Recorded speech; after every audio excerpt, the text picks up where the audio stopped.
According to most of the expert opinions at the beginning of the 1980 season, this was the playoff game that was not supposed to be. The Dallas Cowboys rebuilding in 1980. The Atlanta Falcons just looking for respectability. Well, they are here today. Rajkowski retreats. Goes long, and it is Dickens, and he's got it at the 22, 15, 10, touchdown. It seems like they were just more ready to play than what we were as a team. We probably went in there a little overconfident, and it showed. It was really frustrating because we just couldn't get on track. We just did not execute well or give them credit. They were playing pretty good defense that day. You know, we were very much so coming out on top and dominating them. And at this point, I'm really thinking about what color metal flake I'm going to put on my new bass boat. Nobody panicked.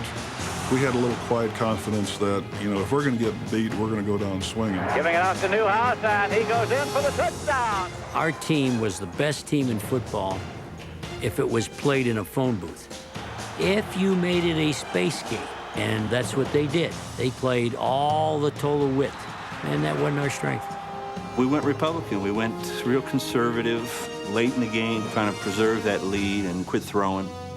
I can remember, you know, when the tide shifted, you know, when you felt the momentum swing. It was a devastating feeling, trying to get that thing turned back around. When you'd been idling for a while, to take it back up to 9,000 RPMs was kind of tough. There were a million little things that had to go just right for that whole sequence to take place the way that it did. And the stars were all lined up right for us. He was a different Danny White. He was commanding, he was demanding. It seemed like he got more vocal. It seemed like he was waiting for this one situation in his career. And now this is my opportunity to put the ghost of Roger Staubach in the closet where it belonged at that time. Danny back to throw, into the end zone, caught, touchdown! And Roger Staubach, who threw it through so many times, just turned around and said, I don't believe it. My feeling was, you never know if you're ever going to get back there again. And we missed that opportunity. It's a great moment in sport when you realize that you've stolen something. When you grasp it, you just ripped it out of somebody and you ripped it out of their heart. Monster, we got a pull for him. Roger who? Roger who? We got a pull for him. It was good for Danny. It was good for everybody on offense. It showed that, you know, we didn't need Captain Comeback to still come back. This is why we the baddest motherfuckers in the NFL.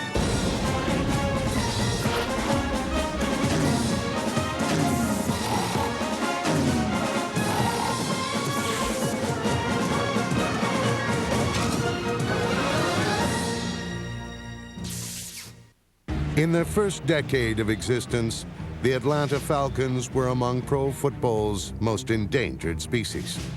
They languished in the league's lower depths, posting only 2 winning seasons with no playoff appearances. It was a team sort of in disarray. Never really had the direction from the ownership that, you know, that would mandate the changes be made from one year to the next to try to get better. But with the hiring of general manager Eddie LeBaron and head coach Lehman Bennett in 1977, the Falcons finally began to take flight. And in 1978, Atlanta parlayed a string of miracle finishes to make the playoffs for the first time in team history. Everybody's down there. The Saints look like they're there. There's the ball to the air. Jackson catches it. Touchdown, Atlanta. Unbelievable. The Atlanta Falcons have come from behind with 10 seconds to go in the ball game. It was the biggest 180 I've ever been around in my life, because all of a sudden, you know, you go from a team that's just struggling to get by every week or have a chance to win, to where you actually walked out on the field expecting to win, expecting to dominate somebody. We've been in playoff 78, we failed in 79, we come back in 80, and I think have a grasp that, you know, this is our year. And we were fortunate in that our offensive team, we started the same 11 players, if I'm not mistaken, throughout the entire season, and that doesn't happen very often. So we had a good nucleus of an offensive football team. With a backfield tandem that combined for more than 2,000 rushing yards and a passing attack that dominated the NFC, the Falcons' balanced offense was all but impossible to stop.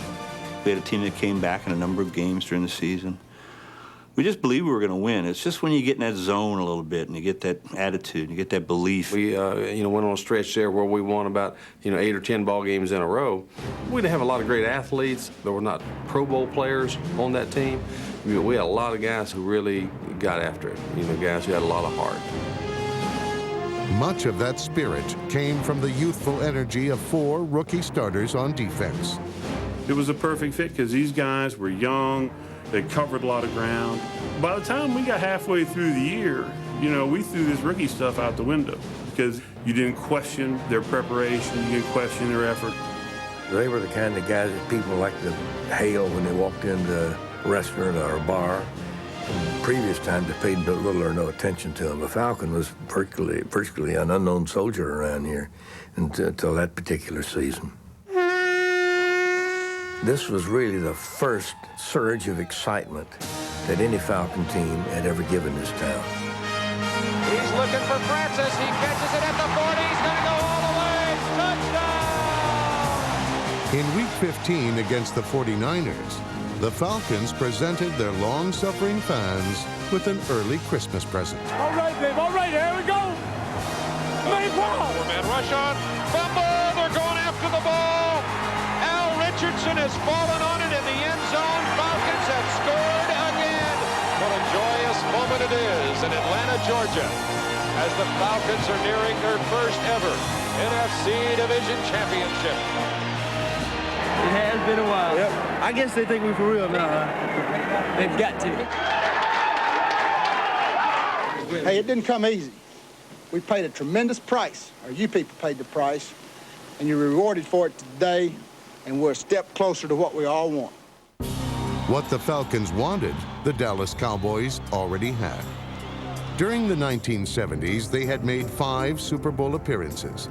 But now America's team would have to carry on without Captain Comeback. The system was successful before me. It'll be successful without me. I appreciate my teammates through the years because I'm one that's been successful in this system. It's been a lot of good ones. There'll be many more good ones. Dallas entered the 80s with a new leader at quarterback, team punter and bench warmer turned starter, Danny White. Going into the season, the mood was, the king is dead, long live the king. We had a new king that was getting ready to step in there that was capable of doing it, and he had proved himself as a backup, and we were ready to see whether he could be as successful as Roger was. His first year Danny took over after Roger left. His statistics were even better than Roger's was, which showed, the quality of a Danny White. I tell you, Danny could do it all. He knew when to win. He knew how to win, and that's the important thing about a football player. His coach and teammates were quick to embrace the new quarterback, but many of the fans did not. He's not the pressure quarterback that Roger was. Roger's a legend. Danny will never be like that. The quality in the clutch, I just don't think he has it. There were a lot of people that would never buy into the fact that somebody else could lead the Dallas Cowboys besides Roger Staubach. I think Roger Staubach's a great quarterback, and I miss him. It takes a very special person to handle that kind of situation. I don't think there's anybody else could have handled it any better than Danny White. Under White, the Cowboys' offense was as explosive as ever. But points were coming almost as quickly against a rebuilding Dallas defense that no longer ranked among the NFL's elite. That year was a lot of questions. I don't think we felt the swagger that we had in, 77, 78. The defense was a little weak as far as statistics go. We'd lost Cliff Harris at the free safety position, and we were a little weak at the cornerback spot. But we anticipated a successful year because we had a great cast of folks coming back, big-name players that performed in big games. The plain truth, however, was that most of those big-name players were on offense. Dallas won a dozen games in 1980 thanks to a multi-talented attack that set a franchise single-season scoring record. I don't know that I could have handpicked a better team to break in with because it took a lot of the pressure off of me. great receivers, guys who made plays, and then, you know, when all else fails, turn around and give it to Tony Dorsett or Robert Newhouse. You know, how can a quarterback screw that up? Dallas entered the playoffs as a wild card, so they were forced to play an extra game. But thanks to a record-setting day from Tony Dorsett, their opponents never had a chance. I've had a lot of success playing against the Rams. For whatever reason it is, I don't know. It's obviously our game plan. Coach Landry would always put together a pretty good game plan for us. Dallas established a team record for most yardage in a playoff game while earning Tom Landry his 200th career coaching victory. Now it was on to Georgia to face the well-rested Falcons. The Cowboys were greeted by their former leader, who'd be watching his old team from the broadcasting booth. Ironically, just 2 years earlier, Roger Staubach had involuntarily been relegated to the sidelines in the divisional playoffs against these same Atlanta Falcons. A guy named Pennywell, linebacker, blitzed, and he grabbed me and he drove me into the ground. So I was gone. I was out for a long time and did not play. All of a sudden, here comes Danny White, who really hadn't proved himself to the football team, especially to the offensive football team, that he had the ability to perform in a pressure situation such as a playoff game. I believe he hit a couple touchdown passes. I mean, it was like Roger hadn't even left. Danny rolling out to his right, finally gets it away, touchdown, Becky Smith. Worst thing we ever did is we knocked Staubach out, and some quarterback came in that hadn't studied the film, and he wasn't afraid. White had come off the bench to rescue the Cowboys in '78. 2 years later, his teammates were hoping for an encore performance. But this postseason game would be played on the road against an infinitely more talented Falcons team, a team anxious to distance itself from an inglorious past. Kelly, Lindsey Nelson with you from Atlanta's Fulton County Stadium here in this big NFC game. The winner goes on to the NFC Championship against the Philadelphia Eagles, and the loser goes to the golf course. Let's go, the big O. Carry it out. Wow, let's go, get him. Player for player, they matched us extremely well, and I feel like they were by far the best team in the NFL that season. And they came out in that game fresh and rested and took it to us at the beginning. Dallas kicking off. Smith is deep, and he's waiting at the 1 yard line. He returns it to the 5, to the 10. That's right to the 15, across the 20. Lunges upfield for a couple of yards and is stopped there across the 20-yard line. First and 10 at the 23. And the Atlanta Falcons bring Bartkowski onto the field. Completion percentage 55.5. 31 touchdown passes. William Andrews and Lynn Kane are the running backs. The front five of the Atlanta Falcons doing a good job. Mike Ken, Dave Scott, Jeff Benoit, R.C. Thielman, and Warren Bryant in there. Bartkowski calling starting signals, wide receiver to the left side. Bartkowski handing it off to Lynn Kane. Kane tries the left side, gets at most a yard if that, as he is smothered by the Cowboy defense. And you talk about that Cowboy defense, Dallas losing the services of two of their defensive players with injuries against that Los Angeles Ram team. Guy Brown replaces Hegman in the starting linebacker role. Dennis Thurman becomes the starting safety once again. Bartkowski now gives it off, and it's taken by Kane to the right side. That's the 30 and out of bounds, first and 10. Lynn Kane gained 914 yards rushing during the season, despite having only 2 runs of 20 yards or more. By the draw play. And this time it is Andrews driving, and he gets across the 45-yard line and up to the 47-yard line. Turning. The first series, I mean, they drove down the field. I mean, we were pretty soft. We just, first part, you know, we just weren't stopping them, or, you know, they get 5 here, 5 there. Bartkowski wants to go long and does, and it's complete to the left side. Taking across the 30-yard line and on down to the 25-yard line. Junior Miller, 47 receptions on the year, 584 yards, averaging almost 13 yards, and 9 touchdowns. Junior Miller, you take a look at that guy, number 80. He is 6'4", 235. If he's junior, I'd like to meet senior. Very impressive opening drive put out by the Atlanta Falcons right now against the veteran Dallas Cowboy team. It seemed only a matter of time until Atlanta would score. But on 3rd and 5, their most reliable receiver committed an uncharacteristic mistake. Bartkowski short drop, pumps twice, throws into the end zone, and it is incomplete. Incomplete, bobbled up into the air by Jenkins. You know, Alfred Jenkins did drop that first pass, but he had an outstanding game, played very, very well. Had an outstanding year for us. It was just one of the plays he happened to drop. 4 points were lost that would haunt the Falcons later. But for the moment, the early lead was theirs. Mazzetti boots it up, and it is good. And so the Atlanta Falcons have scored first. Take the opening kickoff. They go 56 yards, 12 plays. They use 5:21 on the clock, a 38-yard field goal. And the Falcons are smoking early. Here comes Mazzetti now. Boots it. Knuckleball to the left side over near the sideline. It is fielded in lateral long. And it's going to be stopped at the 22-yard line. The veteran Dallas Cowboy team with a new leader at the helm. Of course, it's Danny White, who's replaced the retired Roger Staubach. And beating the Los Angeles Rams last week, 34-13, the Dallas Cowboys put on the greatest offensive performance, certainly among them in the history of their team in postseason play, with over 500 yards total offense. Dropping back is Danny White to pass on first down. He's going long. Way downfield, incomplete. Intending it for Tony Hill. Our goal was to make you throw on 1st and 10. If we could make you throw on 1st and 10, and you were not successful, we could therefore win that series. Because now in 2nd and long and 3rd and long, we were going to give you stuff that you have never seen. Dorsett gets it, goes to the right side, and he stood up there. And this was a day when Tony Dorsett was not the focus of our offense. I think we realized very early on that they were all keen on him, and somebody else was going to have to take up the slack.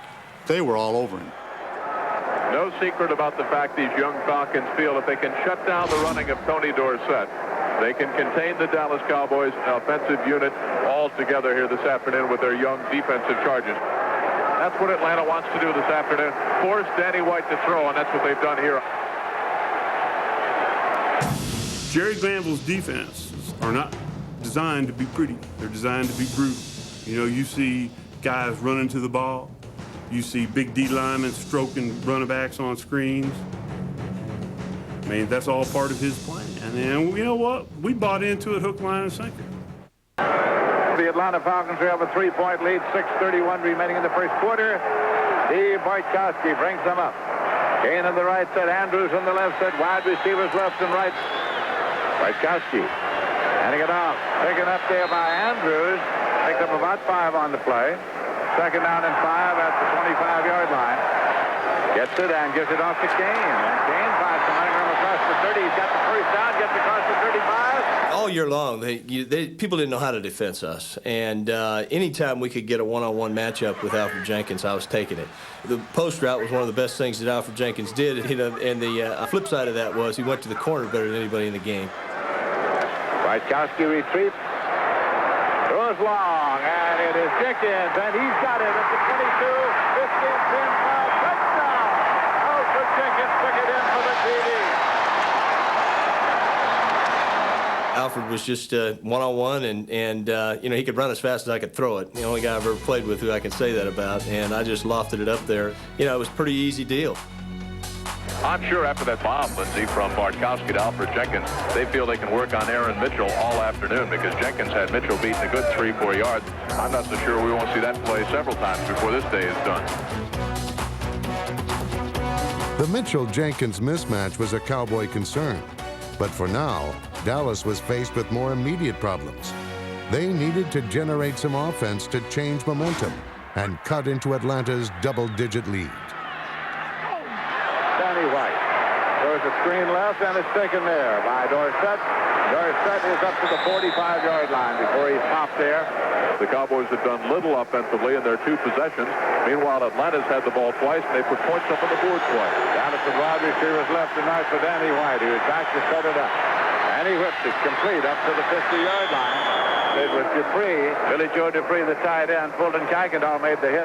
Clock is running. 3:25 remaining in the first quarter. Here's a quick pitch, and it comes out the reverse with Drew Pearson carry. Pearson goes to the right side across the 50-45. Drew Pearson stopped at the 41-yard line. Kenny Johnson made the tackle over there. Cowboys trying to keep their drive alive.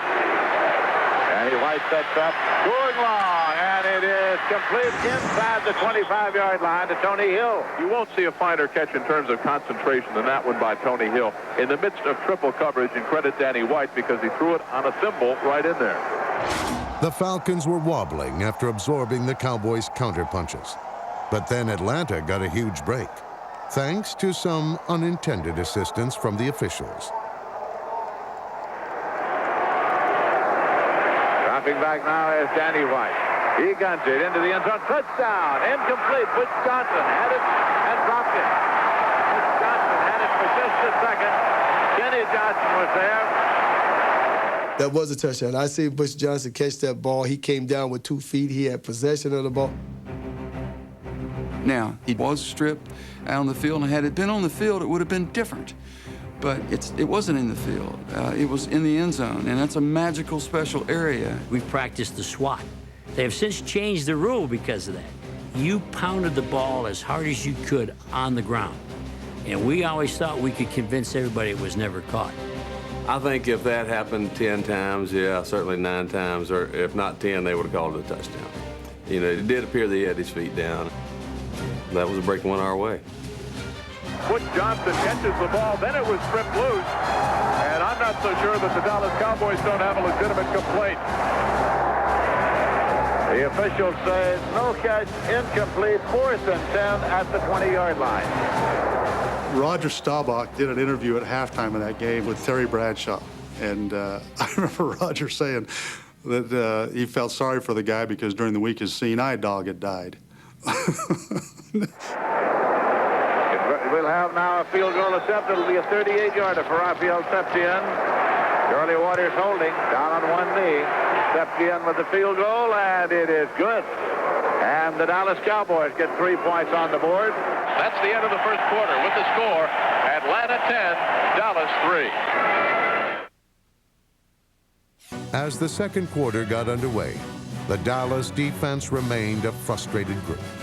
Doomsday's front four was losing the battle against Atlanta's talented offensive line, allowing Steve Bartkowski more than enough time to seek out whatever pass target he chose. Well, I thought we could have scored every time we had the football. Nobody could take away everything that we did. It was a, quarterback's dream, basically. I mean, we had too many weapons. There's just no way to really defend everybody. But just when the Falcons appeared to be on the verge of breaking the game open, both of the Cowboys' defensive ends came up big with critical plays. Bartkowski handing it off, and they come to the left side. Andrews gloves off one tackler, tries to go back to the right, but he can't get away this time. It's Dusal Jones was the man playing tag with Andrews, and finally pulled him down back there at the 47-yard line. This is a big play for the Dallas defense here, Lindsey. They have not stopped the Atlanta Falcons yet in this football game. Each time Atlanta's had the ball, they've gone down and scored. 3rd down and 19 yards to go for the Falcons. They have the ball at the 47-yard line to the Dallas Cowboys. Bartkowski retreating. And he is hit. The ball bounds away. Dickinson's on the ball. It is a fumble. Dickinson recovers for the Cowboys. 1st and 10 at the 45-yard line of the Atlanta Falcons. Well, big play time for that doomsday defense of the Dallas Cowboys. And the man that got through there, number 79, Harvey Martin, the 8-year veteran from East Texas State. So the Cowboys operate 1st and 10 from the Atlanta 45. Their priority became protection because we had knocked down so many quarterbacks. So I think for that reason, they weren't trying to force the ball down the field. And that gave me more courage to play one-on-one out there. They never did really attack us in the first half. I was surprised that they didn't attack our corners a little bit more. On the next series, the Cowboys' wideouts became little more than roving decoys. Not a single pass was thrown their way. In fact, neither would even touch the ball until just before halftime. Play action. White is rolling and throwing, and it's complete to the tight end Dupree across the 30 and down to the 26-yard line. Kaskendall and Curry made the stop. And they give it this time to Dorsett. He tries the right side, can't turn the corner. He got a yard to the 24-yard line as he was bounced out of bounds by Al Richardson. Rookie linebacker. It's going to be second down and 9 yards to go. Hand it off to Dorsett. He tries the left side. Finds a little running room to the 20. And it's going out of bounds at the 16-yard line. Quarterback sneak. Danny White tries to wedge him out, and I think he got it. It is a 1st and 10 at the 15. Ron Springs is in there in place of Newhouse now, dropping back. Danny White throws screen to Springs on the left side. 15-10, down the 5-yard line and just inside the 5. A Falcon stop brought on 3rd and 1, so Dallas beefed up with 3 tight ends. One of them was about to become a hero. We've got all the tight ends on the squad in there at the moment. And rolling is White and looking, and he throws, and it is taken at the goal line. Touchdown, Joe Dupree. Duke had an out route, and he got shut off by the linebacker. And he actually posted him with his left arm, and I threw the ball back on his right shoulder, and once he gets you posted up, there's just not much you can do about it. And he posted up, and fortunately I got the ball on the right shoulder, and he made the play and stuck the ball in the end zone. Billy Joel was a good player, but we were not doubling him. We wanted the ball to go there. That's an area where we thought we could match up, we could run with him. And so that was a good play selection by them. They were getting paid to figure out what we were doing, and the tight end was not a priority with us. While focusing all their energy tying the game, the Cowboys had neglected to make some much-needed defensive adjustments, and Atlanta made them pay. They started abusing us on the outside with their wide receiver, Jenkins, especially against Aaron Mitchell. And the matchup just didn't work. 1st and 10 at the 34-yard line. And dropping back is Bartkowski. Going long to Jenkins, and he is in a crowd, and gathered in by Jenkins. How he made the catch at the 15-yard line, I'll never know. He was flanked by Dennis Thurman, and Aaron Mitchell, he got the ball at his 1st and 10, started at the 16-yard line. You know, it's one of those deals where you just kind of get a feeling about, you know, the guy going to want the ball more than the other guy, and just kind of toss that one up there. I remember thinking as soon as I let it go, oh, God, I've thrown into double coverage, you know. But, again, you know, Alfred was such an athlete that he just went up and got the football. Dennis Thurman came over. Actually, Thurman almost had the ball for the interception, and Jenkins took it away. So the Atlanta Falcons in the game that is tied 10-10 with 3.5 minutes left to play in the first half. Have the ball 1st and 10 at the 16-yard line. Opened up and now dropping back. Bartkowski, his pass is complete. Taken by Junior Miller, and he goes out of bounds at about the 2-yard line. The pass was there all night long, and Bart was humming. Junior Miller had a big night. That was the best year Junior had, maybe the only year Junior had. Junior faded very quickly, but he was a very, very good tight end that one year. Bartkowski waiting for the snap. Gets it now, gives it to Kane, and Kane dives in. Flying touchdown for the Atlanta Falcons. And the Atlanta Falcons who take Kane's touchdown, and the Falcons regain the lead. Simply bowled it over behind the right side blocking of R.C. Thielman and Warren Bryant, and the Falcons go, well, they go a bunch of yards in just 4 plays. The big one, though, the bomb to Alfred Jenkins again. And the Atlanta Falcons are leading in the ball game now by a score of 17-10. Dallas took over with plenty of time remaining before the half. But Atlanta's aggressive defense was well prepared for just about everything in the Cowboys' 2-minute drill. We'd run a running play and we'd have a breakdown, you know, with 1 guy or 2 guys, and they'd make a nice play. Passing game-wise, I really don't think we really figured out what coverages they were running, and I think we were confused. I think the coaches were a little confused as to what plays to call. I think that, you know, they changed their coverage and had Danny a little confused because we just weren't making it work. The sputtering Cowboys gave the ball back with half a minute on the clock. More than enough time for Alfred Jenkins to continue tormenting the shell-shocked Dallas secondary. 36 seconds remaining to be played in the first half. Dropping back is Bartkowski. He goes long, and Jenkins has got it up at the 44-yard line of the Dallas Cowboys. Alfred Jenkins with a leaping catch, 1st and 10. Charlie Waters made the tackle. The Cowboys, of course, you're talking to yourself back in the secondary. Somebody's got to come up with some kind of a big play here because Bartkowski has simply been picking the Cowboy defense apart. With 15 seconds left, one Dallas defensive back finally did make a big play. Dropping back now is Bartkowski. He looks and he throws, and it is intercepted for the Dallas Cowboys at the 29-yard line by Steve Wilson. The turnover that we got from Steve at the end of the first half, it was a good stabilizing factor that these guys weren't invincible. I mean, Bartkowski was not throwing the ball to us. He was very accurate, and that was the only mistake that he made in the first half. They probably would have gone down and scored either a field goal or a touchdown. And time has run out. There's the gun sounding in the first half with the score: Atlanta Falcons 17, Dallas Cowboys 10. They were pretty methodical. They remind me of guys going into work. They weren't emotional. It wasn't a raw team. They just sort of said, this is what we do. Oh, that didn't work. We'll come back and do it again. We didn't feel like we had played very well in the first half, and yet we were still in the game. We had a lot of confidence coming down the third quarter. We could win this game. Danny White brings the Dallas Cowboys up. It is George set on the field with Adam taking the pitch coming to the right side. Across the 15, across the 20. Gets it out to the 23-yard line. 2nd down and 1 yard to go. Newhouse, the lone setback. Newhouse gets it, and he gets the 1 yard. He picks it up out to the 28-yard line, 1st and 10. Dorsett moves into the left set. Now he's back into the tailback of the I formation. Danny White is throwing to the left side, and it's complete. Drew Pearson, and he was stopped by Kenny Johnson. The Cowboys' opening possession of the second half began with methodical efficiency, a patient mix of run and pass.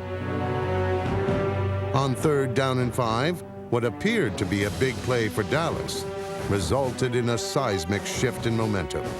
3rd down, 5 yards to go at the 49. Into the shotgun now. Danny White gets the ball retreat. Danny White being chased out of the pocket and throws it complete behind the line of scrimmage, but being advanced now. And Dustin Pearson is across the 30, 25, 20, 15. And now ball is fumbled. The scramble is on. Picked up by the Falcons, and the Falcons are readvancing. The 15-yard line. Oh, boy.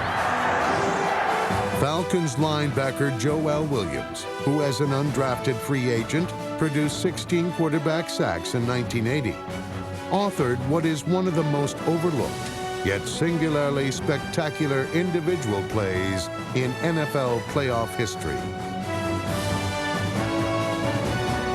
Joel put on a performance non-parallel with that play right there. Wasn't it beautiful? I mean, here we come out with the ball. That's the way Joel ran. He had great pressure. He was close to getting a sack. They throw the ball. They have a big-time play. He turns, he sprints to where the ball is caught downfield. The guy is running after the catch, and he knocks that ball loose. All done by the same guy. Preston made a great run, made a couple of great cuts, and we thought was going to go all the way, and then got stripped from behind. The ball came out, and they got it. But I'm going to have to look at that again. That's hard to believe that a guy could run that far down the field and make that kind of a play.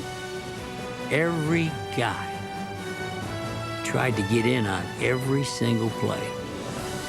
And we had convinced ourselves that we could wear them down. If we keep hitting them and we keep chasing them, they will surrender. The Dallas Cowboys took the opening kickoff in the second half, and they used almost 4.5 minutes on the clock. They came away with a turnover. Preston Pearson stripped of the ball from behind. Tom Pridemore picked it up at his 10, ran it back a couple of yards. Everybody started belting everybody else. One penalty flag later, Atlanta operates 1st and 10 from their own 30-yard line. Bartkowski, wide receivers left and right. Short drop. Puts it out to the left. Taken out there by Jenkins. Alfred Jenkins takes it back at 40. 45, 50, and across to the Dallas territory at the 48-yard line. Bob Brunick made the stop. 1st and and 10 for the Atlanta Falcons in Dallas territory. And a wing left with a lone setback. They try the draw play. Big opener on Andrews. Slips through for about 10 yards to the 38-yard line. Bartkowski dropping back. Goes up the middle and it's complete. Taken there by Andrews inside the 30-yard line, and Andrews is stopped at the 27. Bartkowski waiting for the snap. And again, it is taken by Andrews. He tries the left side. Gets inside the 20-yard line. Still going down to the 16, maybe the 15. Aaron Mitchell finally made the tackle. It's another first down for the Atlanta Falcons.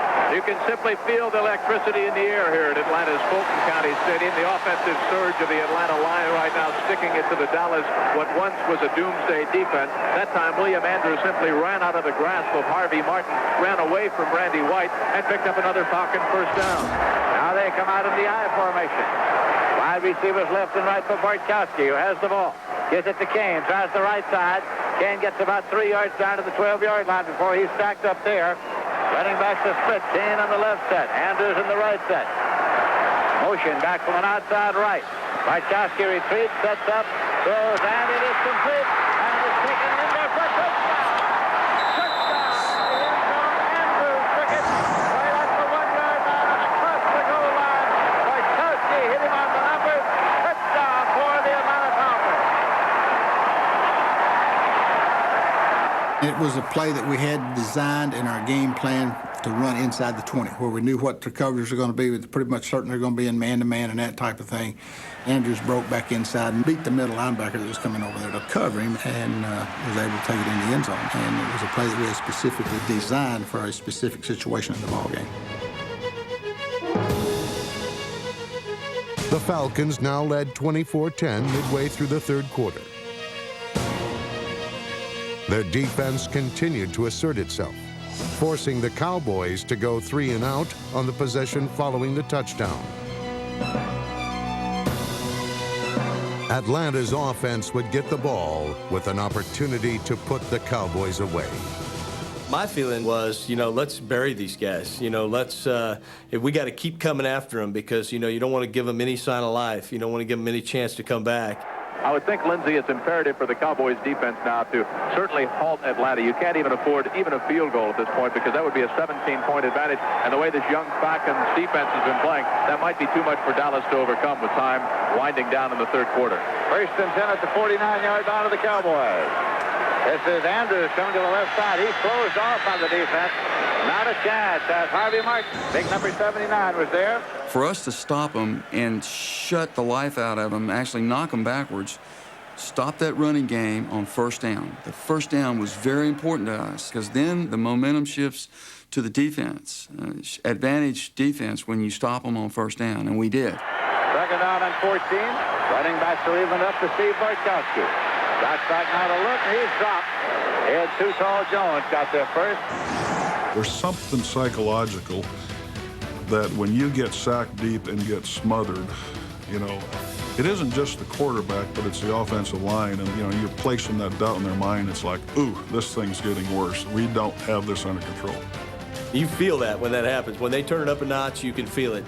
The feeling that we had in the first half of being in control started to slowly evaporate over the, midway through the third quarter. Up next, the Cowboys finally assert themselves in a furious fourth quarter.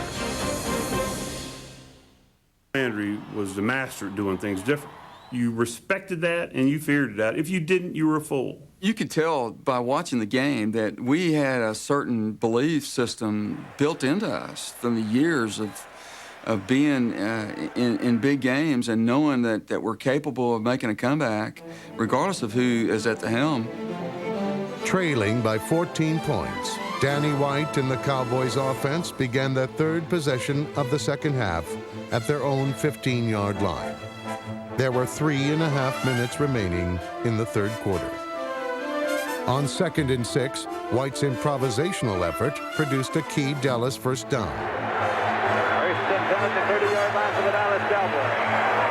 And this is Dorsett. He finds the running room across the 35 and out to the 39-yard line. You could still tell that we were not in panic mode. I mean, we were throwing short passes, running the ball. We were just running our offense. We never really got out of our game plan. And I think that's a credit to Coach Landry and his discipline and his confidence in us that he wasn't ready to panic. He wasn't ready to start throwing the ball down the field and trying to make big plays and get yardage in big chunks. We were still going to be patient. Taken by Newhouse. He's got the first and 10, still going to the 50-yard line. The two biggest plays of the drive were an 18-yard run by Robert Newhouse on 2nd and 1, and a 26-yard catch and carry by Ron Springs on the very next play, which ended the third quarter. The 2nd and 1 would have to be totally my fault because I tried to win the 2nd and 1. We were all there to make it 3rd and 1. And that's how we played. But when you play that way, when you get a crack, you look kind of foolish because they can stumble for the long run. 1 quarter to play here. Danny White throwing to the left side, and it's complete to Tony Hill down near the 6-yard line. First down and goal to go at the 6-yard line. Dorsett tries the left side, accelerates, puts his head down, tries. He goes out of bounds short of the goal line. It's going to be 2nd down and goal to go at the 1-yard line. Newhouse is in there now along with Dorsett. They're at the 1-yard line. And now Danny White wants to move Dorsett over to the right side of Newhouse. Giving it off to Newhouse, and he goes in for the touchdown for the Dallas Cowboys. All right. So they took it in with 13:50 remaining to be played. In this football game, the Cowboys have scored, and they have a conversion attempt coming. That was a critical stage of the whole process because now our offense had finally moved the ball, done everything, finished the drive, and we knew we could do it against them. And now we'd done it, and we were going to have to do it a couple more times before the day was over. How the way to go, Danny? They had a good defensive game plan, and it took us 3 quarters to figure out what their game plan was. But once we did, we started to execute and do the things we needed to do to score points. The Atlanta Falcons now leading 24-17. They have it 1st and 10 at their own 20-yard line. 13 minutes, 47 seconds on the clock. Markowski waiting for the snap. Gives it to Andrews, and Andrews simply struggles his way up and gets to the 24-yard line. It'll be 2nd down, 6 yards to go at the 24. And now Bartkowski takes the snap, drop snap.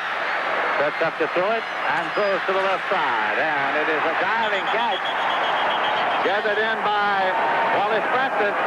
We were an aggressive football team, and I think we played better when we weren't trying to protect the lead. You know, when we were trying to get after people. Alfred Jenkins far to the right side. Bartkowski throws left, and it is incomplete. 3rd and 7 for the Atlanta Falcons. Lone setback. That's King. Bartkowski has the ball, dropping back and looking. And it is batted back. It's too tall Jones, 6 feet 9 inches tall. Got up there to deflect the passing attempt, and the punting unit comes on. The Atlanta Falcons have to give up the ball. The momentum had shifted at that point. You know, for whatever reason, the ball was in their court. They were playing better defensively. They were playing, you know, with a little fire in their eye. The Cowboys' offense could not take advantage of the opportunity their defense had presented. Danny White dropping back, sets it up and goes long, and it is incomplete and deflected, intercepted.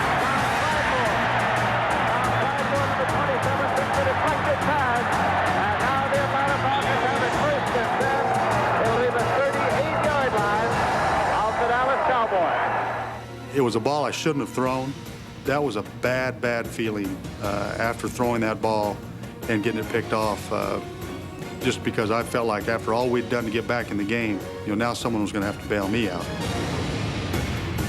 Momentum's key at that point in the game, so now we kind of get the thing shifted back, get the football in pretty good field position. I think at that point, you know, we're still, or from my perspective, very confident we're going to win this football game. The importance of this Atlanta Falcon drive is certainly obvious. Atlanta leads 24-17. Lehman was the kind of guy that he would not be afraid to stall the ball, you know, to try to kill the clock. And if he felt like he had the upper hand and he had enough points. Here's a handoff. Andrews goes to the left side. Dives up to the 35-yard line. We went Republican. We went real conservative late in the game, trying to preserve that lead and quit throwing. Ran William, and they shut us down. Lehman sat on it. I mean, You know, hindsight. I never did feel that way. I went back immediately after the ball game and tried to go through every play and every situation and as why the play was called and when it was called and that type of thing, and I didn't feel that way. On 3rd and 5 from the Dallas 33-yard line, the Falcons converted a key first down on the swing pass to Lynn Kay. That put them inside the Cowboys' 20. The play call was an aggressive one, more liberal than conservative. Short drop. Wojtkowski looks, face out of the pocket, and he's going to keep the ball and eat it. Back at the 23-yard line. It's a sense you get in games like that. I don't care how long you've been playing or how short you've been playing or if you're just a fan, there is a sense. The sense was this one's slipping away. What was evident was that the Cowboys' defensive line had taken control of the game. 3rd and 7 at the 16-yard line. Junior Miller in motion across, mowing right. Wojtkowski dropping back. And again, he evades the tackler. It's hit just as he throws. It's incomplete off to the left side. And so it's going to be 4th down, and Mazzetti comes out of the field. Jim Mazzetti. We couldn't take advantage of the opportunities that we had in the second half. And we may have made a mistake, but I go ahead and going after them even more and trying to totally put the game out of reach. But if you look at the play-by-play closely, we had 2 opportunities in the second half where we were on the 50 or inside Dallas territory on the 50. One time had to settle for a field goal. One time took a sack, ended up having to punt the football. The failure to capitalize would come back to haunt the Falcons. They would add to their lead with a Tim Mazzetti field goal. But would it be enough to secure victory? This will be a 33-yard attempt. A 33-yard attempt for Mazzetti. James puts it down. Mazzetti boots it up. And it's good. 33-yard field goal. And so the Atlanta Falcons add 3 more. Coming up, drama, tension, a touch of fate, and a finish for the ages. Danny had been in some pressure situations before, but never in a situation where everything's do or die. You have to make the plays for us to win. Roger had proved that he could perform in those situations, but there was still some doubt whether Danny White could perform in those situations. Doubt amongst the coaching staff, doubt amongst the players, doubt amongst the media, doubt amongst the fans. White back to set up, and he's going along to the sideline. It's taken by Drew Pearson. Big first down. All I could think of was take your keys, execute the offense, have confidence in the plays that are called, have confidence in the system, have confidence in your teammates, and don't try to win this thing by yourself. Through 3.5 quarters, the Cowboys had struggled to get the ball downfield to their wide receivers. That would now change. Atlanta with a 10-point lead, 5.5 minutes left to play in the game. Danny White waiting for the snap. Again drops straight down. And he throws up the middle, and it's complete to Drew Pearson. He is inside the 25-yard line. I'm sure it just freaked out Atlanta. You could just tell that the way they got back to their huddle that they said, oh my God, these are the guys we've been watching on TV, winning championships. This is Drew Pearson. We believed that it was going to happen. Following the 24-yard completion to Pearson, White would hit Tony Dorsett for 9 yards. What happened next was the stuff of legend, with a nod and a wink to Roger Staubach. 2nd down and about 1 yard to go for the first down. The ball is inside the 15-yard line. Now Danny White rolls to the left side. Sets up, looks back right. Scampers out to the right side. Stops, looks, and gives an indication. Throws into the end zone. A touchdown for the Dallas Cowboys. Drew Pearson, number 88. I remember like it was yesterday how he pointed to the left, and I could see all the defenders and everybody start going that way where he was pointing.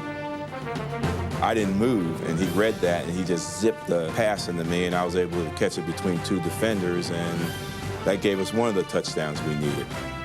There was nothing out there but just time. It seemed like it was forever. I mean, it seemed like I was out there for 5 minutes. That play lasted, I think, 55 minutes by itself. He stood back there for 5.5 minutes. They had to turn the stadium lights on. In fact, he stood back there so long. But the amazing thing, if you look at the tape closely, when he pointed, he was pointing for Pearson to go back the other way. I was pointing to Drew to go to the left corner of the end zone where there was nobody. And as so many great plays, just exactly the way you draw it up, right? The defensive backs all see me point. Now they stop, they freeze, and actually some of them actually started running to where I was pointing. Drew moves the other way into a hole. And this is one of those times when you see that 88 down there staring at you, something happens. And I threw a ball that I probably should never have thrown. Because it was Drew, I threw it anyway. White simply scrambled out to the right side, was in some trouble. Then Pearson cut the pattern back on a post. Danny White with his finger points where he wants him to go. Drew Pearson went up and comes down with a catch right in front of number 37, Kenny Johnson. So the Dallas Cowboys have come back. And we have a 27-24 ball game. 3 minutes and 40 seconds left to go. Can be an eternity right now for both of these football teams. This game is a long way from being over. The ball is at the 24-yard line, 1st and 10. Raitkowski, snap pass out to Kane on the right side. He struggles up the sideline, stepped out along there somewhere. It'll be marked, I think, in the vicinity of the 30-yard line. Well, if you're a Falcon rooter, you've got to like that call. Aggressive play calling. 2nd and 4 at the 30-yard line. Kane off the tail of the tandem comes right, gets nothing. He stops at the 30-yard line. So it'll be 3rd down and 4 yards to go for the Falcons, but the clock is running. It is right now exactly 3 minutes remaining to be played in the game. Crowd is rising now to the occasion of the 3rd down. Junior Miller moves over to a wing left. Ed Too Tall Jones started in, did not cross the line of scrimmage apparently. Kane gets the handoff. He's cut off as he tries to go left and comes back right and picks up at most a foot. You know what? On the mistake, Ed Too Tall Jones might have made the defensive play of the football game. That was the play that actually beat us. You go to your grave remembering Too Tall Jones trying not to jump off sides. Hey, you got to have some luck, and that was a lucky play. He's the only guy I know that the most pivotal play in his career may have been a stumble. If you do it 1,000 times, 999, you're going to get your ass chewed out because you blew it for everybody. Ed stumbles into the hole. I mean, he throws the whole play for a loop. We get the 1st down, ball game's over with. You know, man, wouldn't this show be a lot more fun if you're saying, hey, Jeff, how about the time you kicked Dallas's ass in 1980? I went on a hard count. I knew I could get him anytime I wanted to during the game, you know, and I just kind of was saving that. It was an ace in the hole. I knew they had their ears pinned back. I knew they'd be thinking about shooting gaps or trying to get to me, you know, thinking maybe we were going to put the ball up. I thought it was an opportunity for us to get a free 1st down, if you will, without running a play. The Falcons were forced to punt. The Cowboys would get the ball with 1 minute and 48 seconds to play. A field goal would tie the game. A touchdown would put them ahead. Dallas will start 1st and 10, just short of the 30-yard line. The Dallas Cowboys, of course, a veteran team in this situation many times, but not with Danny White at the control. They go into the shotgun formation, taken out by Danny White. Butch Johnson, just a little turnout, and he's taking it up near midfield. Preston Pearson is coming to the ball game for the Dallas Cowboys. Direct snap out of the shotgun now to Danny White. There's a screen right to Preston Pearson. At the 50, 45, at the 40, Preston Pearson goes to the 37-yard line. 1st and 10 at the 37-yard line. Direct snap to Danny White. Going long, downfield and incomplete. Atlanta leading 27-24.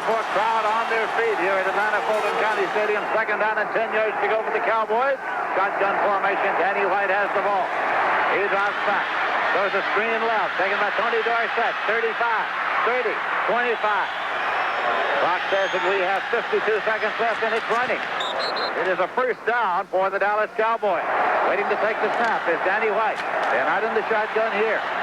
Goes to the left sideline, and Tony Hill can't get it. Across the sideline. 2nd down and 10 yards to go at the 23-yard line. Still not in the shotgun here. That's Drew Pearson in motion across from the wing left. Danny White dropping back. And throws to Drew Pearson, and he has got a touchdown.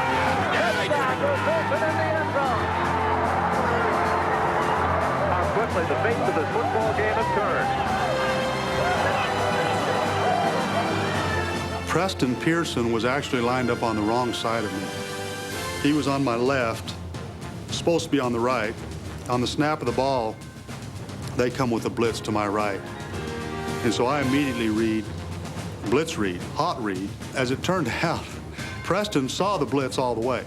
He steps up, across, and picks up the blitz. I didn't have to throw hot, but I did. Drew didn't read the blitz either because it wasn't a blitz situation. He was in motion. It was behind him anyway. So I throw hot, and I just threw the ball to the post, but it's probably just a throwaway pass. When I looked up, the ball was already in the air. And Danny had that confidence that he threw the ball before I even made my break. And therefore, that was the whole blessing to the play. And the reason why it turned into a touchdown, before Pridemore, the safety, came over to either intercept the ball or knock it down or lay me out, either one. That play, more than any play in my career, do I remember exactly, you know, as it unfolded almost in slow motion, to watch that ball floating up there and for Drew Pearson to come down with it, you know, in the end zone. That was a Roger Staubach type moment for Danny White as far as his career was concerned. Roger who? Roger who? We got a Roger who? Raphael Septien will attempt the conversion. Charlie Waters holding for him. Waters hand outstretched, puts the ball down and drops it. Picks it up. He tries to scramble. He throws, and it's incomplete. I only fumbled 2 snaps my whole career, and this one was not the good time to be fumbling this ball, and I fumbled it, and I just made the mistake. I felt a horrible sinking feeling in my stomach.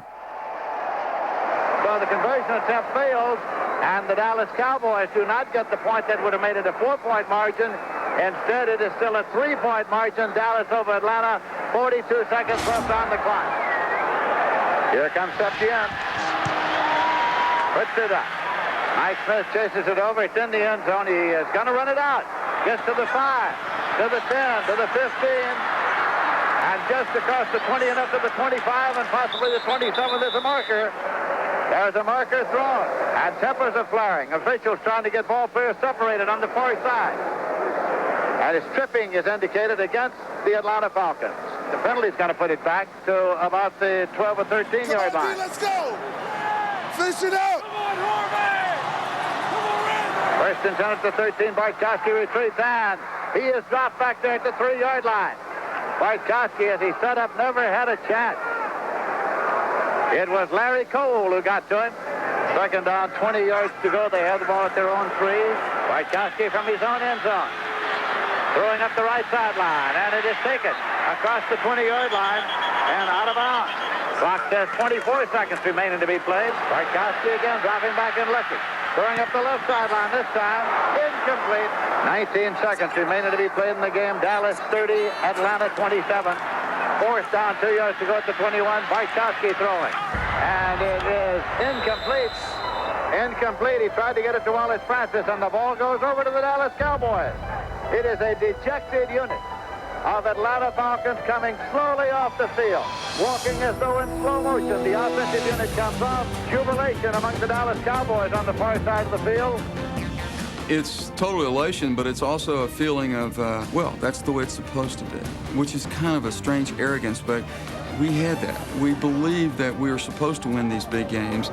Falcons, you gotta play 60 minutes, huh? Well, that's what we came here to play tonight, is 60 minutes. This is why we the baddest motherfuckers in the NFL. Let's go. My feeling was, man, we blew an awesome opportunity. I mean, we had the best football team in the league. I mean, I knew it. The Dallas Cowboys knew it. It's sad for them because they were so good not to have figured out a way to keep that victory. That's what it's all about. We're lucky, but we'll take it. We'd rather be lucky than good any day. For the Dallas Cowboys, the come-from-behind victory was yet another in a long line of dramatic playoff wins for a franchise accustomed to postseason success. For Atlanta, it was a bitter defeat, whose impact was still felt the following season, when the Falcons lost 9 of their final 13 games to finish with a losing record. The football team we were in 1980 was who we should have been in 81. We just didn't win the close games like we did the year before.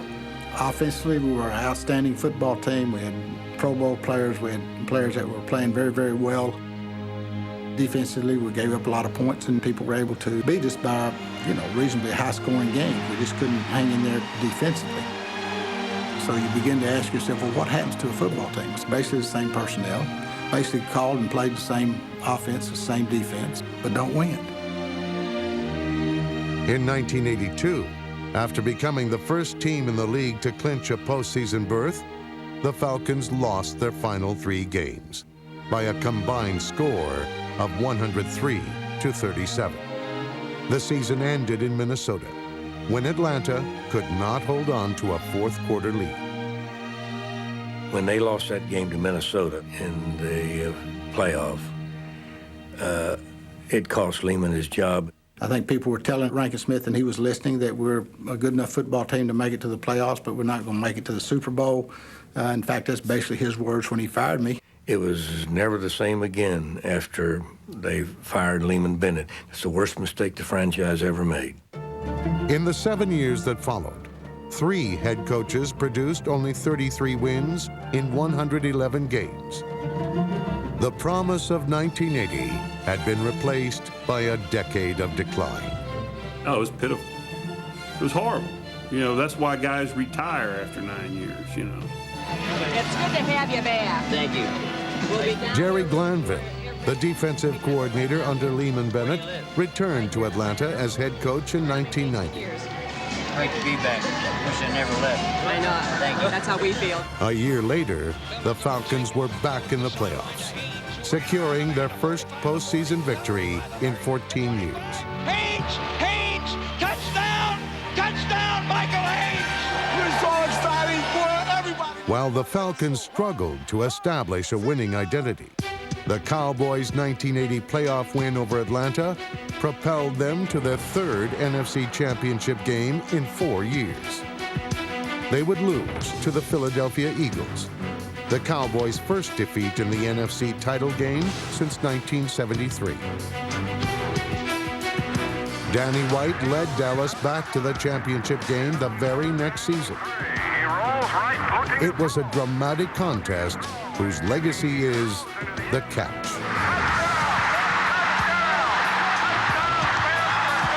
Few remember the play that followed the catch. It can be argued it was this play that shaped history and defined careers. Eric Wright catches Drew right by his car with his fingertips, man. It was like Drew, I just knew he was going to tear away from him. But he made one heck of a tackle there because I just knew that we were going to win that football game. The last 20 years, I thought if Drew had had a tight jersey on, he would have scored. It's just one finger of the defender catching Drew by his jersey to keep him from changing Danny's whole career, to where I think they would have been comparing him to Roger. White's ascension to the revered status of Roger Staubach never happened. A 3rd consecutive defeat followed in the 1982 NFC Championship. To Cowboy fans and to some of his teammates, the truth was self-evident. Danny simply was not Roger. It led to a decision that Tom Landry should not have made. There was a poll in the Dallas paper that some of the players said they'd like to see Gary Hogeboom in the game. Well, Tom went along with that. He called me in before the start of the '84 season and told me that he thought it was in my best interest to start Gary Hogeboom.